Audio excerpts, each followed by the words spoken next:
Hey guys, welcome back to my channel. It's Breanna, and in today's video we are doing a full video on everything about my planner. I'm going to teach you everything you need to know about making your semester schedule within the first day of the semester. This technique also can be applied to any kind of a planner, whether it's online like Notion or Google Calendar or a physical calendar like me. The first thing you're going to want to do is download all of your course schedules and syllabi so you can know the learning objectives, the weight of certain assessments, participation marks, and of course when everything is due and the schedule itself. Trust me, this is the best way that I manage my time, especially with asynchronous courses. You need to have a strict schedule if you don't want to fall behind in online school, which is very easy. So the second thing you want to do is you're going to want to look at all of the course schedules one by one and just get a grasp and feel of what the assessment dates for all of your courses. You're going to want to identify which courses have weekly or bi-weekly schedules without any flexibility. You want to fill in these assessments or reflections or office hours into the dates first because these are set in stone, not subject to change, and not flexible. So for example, in one of my electives,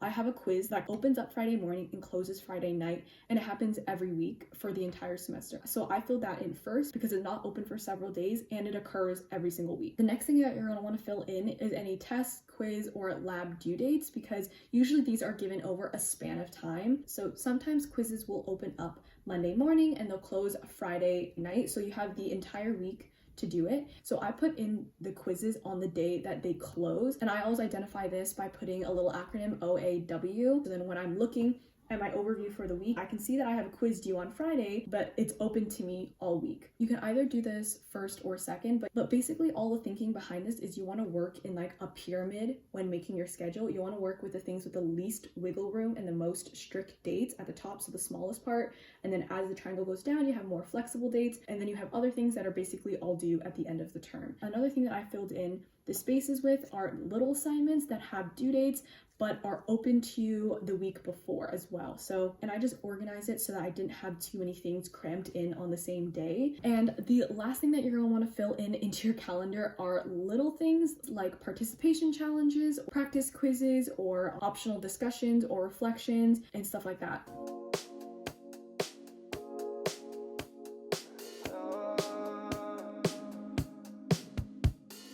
Look up at the sky, ask it why are you all so afraid?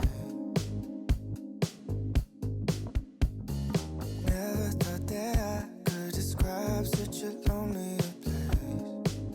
So this is the overview of my semester. You guys can see it's pretty evenly spaced out. This is 1 week of reading week, so that's why there's nothing on there. But yeah, you can just see that I try to evenly space it out as much as possible. You can see that a lot of my Fridays are really booked, but a lot of these things are just due on Friday, but I'm able to do them throughout the week. So those will be able to be spaced out. And usually at the beginning of the week on a Monday, I'll see what's due on Friday and I'll space out time throughout the week to actually work on certain projects. So I'm not only working on assignments the day they're due. That's another reason why I love a month-long overview of a calendar, just because you can always see what's coming up. I would say that February looks pretty intense just these 2 weeks before reading week. I said in my university reflection video that a lot of my midterms are often the week before reading week when it's supposed to be the week after, because reading week is when you're supposed to be catching up on stuff. I guess it doesn't work like that for me. I would say that the schedule looks pretty manageable and similar to my first semester, so hopefully I can do better this semester.